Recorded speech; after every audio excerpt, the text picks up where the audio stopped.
there's a gentle giant in every great epic story, whether it's a book or movie or a video game or anything. If it's an epic story that has an ensemble cast of heroes who are, they're all different and they're coming together to form an unlikely squad, it seems like you're pretty much definitely, you're going to get a gentle giant archetype in there.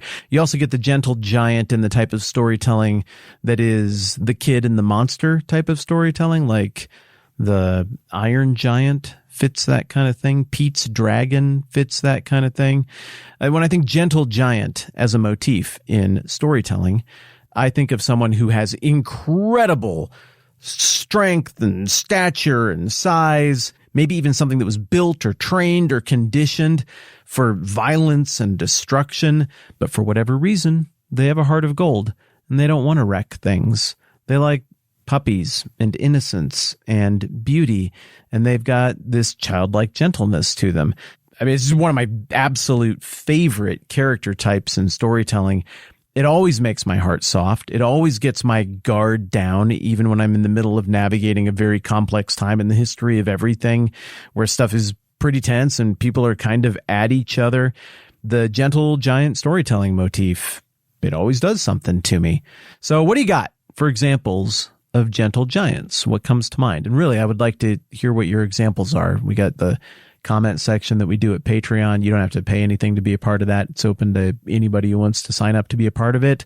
Or, I don't know, some of you email me or tweet at me, or whatever. It's totally great. I would just love to hear what immediately came to mind. Okay, I gave you two. We got the Iron Giant and we got Pete's Dragon. I think both of those are born out of that boy and his dog motif, that kind of coming of age thing where inevitably the kid's relationship with that giant turns out to be a metaphor for his relationship with youth and growing up. And that makes my heart very, very soft, even as I talk to you. But I'm a little bit glassy-eyed right now because I got a little guy who's coming right out of the kid magic phase and starting to step out into that great wide world in the next phase of boyhood and soon manhood. So I've always had a soft spot for those kind of stories, but let's come up with some other ones. You got John Coffey from, come on, Matthew, what is it? It's the Green Mile, the Stephen King story. John Coffey was a gentle giant. Colossus from the X-Men. I mean, I've seen him like smash tanks and stuff like that. He has the capacity to be pretty rough, but he's a Russian metal-skinned giant superhero in the X-Men universe. I think Chewbacca probably counts as this. I mean, there's always the threat that he's going to rip somebody's arms off, but does he ever? I don't know that I remember that. You think of Chewie as having a heart of gold. You got Hodor from the Game of Thrones Song of Fire and Ice world. By the way, that Hodor character, of all the gentle giant backstory payoffs in the history of storytelling, that is the greatest one I've ever seen. I will never forget the day I saw the episode where the character, the gentle giant, the protector, who was Hodor, where his story came into focus, blew my mind. Incredible storytelling. What else we got? It's another H name. What's the big, he's got the beard from Harry Potter. He's a huge guy with the beard. He lives out in the shack. I'm going to think of it later and I might come back to it. You're all yelling it right now. I don't know the Harry Potter books very well. The Ents in Lord of the Hagrid. It's Hagrid. You got the Ents in the Lord of the Rings, the big gentle tree giants. How about Baymax in Big Hero 6? You just forget that movie exists, right? But it's one of the best ones. I love that. Did you know that Baymax, by the way, was voiced by Scott something? It starts with an A. He played Pete in 30 Rock.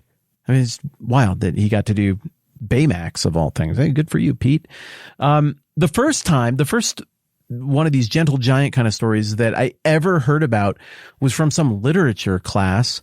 There was an Italian poet, starts with a P, don't remember his name, Luigi something or something, Luigi P. And we're talking like Martin Luther era, 1500-ish. He wrote this giant epic poem, and it was about the knights of Charlemagne who went on a grand epic quest around Europe, and along the way, they met and converted to Christianity a giant named Morgante who was menacing a church or an abbey or something like that. And then the giant Morgante became a gentle giant, and he went along on their adventures. I'm sure that there's some sort of gentle giant motif from before that, but that's the first one I remember. I got a little bit carried away. We're like 5 minutes in. I don't care. I'm having fun. The gentle giant thing is near and dear to my heart, maybe because I wish I could be a gentle giant, but I don't really have the stature to pull that off. So I guess I'll just go with gentleness. But that kind of gets me to the question, why do we like this motif? And you do like this motif, right? This is moving to you. This makes your heart tender like it does mine. I've never met anybody who doesn't have that reaction. Everybody loves this thing. Why, though? Why do we like it? Well, I think very simply, it's because there's something very tenderizing about seeing someone with much more power and potential for destruction or chaos than I have, hold all of that back and instead choose gentleness, a lightness of touch. I told you the other day that the new James Gunn Superman trailer where Superman runs in front of all that shrapnel and saves that little girl. He has to exert tremendous strength to get into position and do everything he has to do, but tremendous care not to break that kiddo who he's trying to save. I mean, this guy has the power to lift buildings, and he's got to restrain that power all the way down to help that little girl. It's a very powerful image for me. Why? Same reason the gentle giant thing is a powerful image for me. And frankly, maybe I like the gentle giant thing because I'm in love with the narrative of the Bible and the redemptive story. God kind of is a gentle giant. I mean, admittedly, sometimes the gentle giant is portrayed as being a little bit buffoonish and simple of mind because they're just not that bright. That obviously is not the case with God, who knows everything and is right in all of his judgments and is surprised by nothing in the Bible and in reality and in reason. But where we do get the similarity between all the gentle giants I mentioned and God in the Bible is the restraint. It's the understanding that I'm God. I can push any button I want. I can do anything I want. I can move things around. I can make the hearts of kings go this way or that way, like a water course. I could change time if I wanted to. I could wipe it all out with a snap of my fingers. Yet, I am going to orchestrate this grand, complex, redemptive plan involving all of these fragile little beings who are made in my image, who are incredibly breakable, who don't live very long.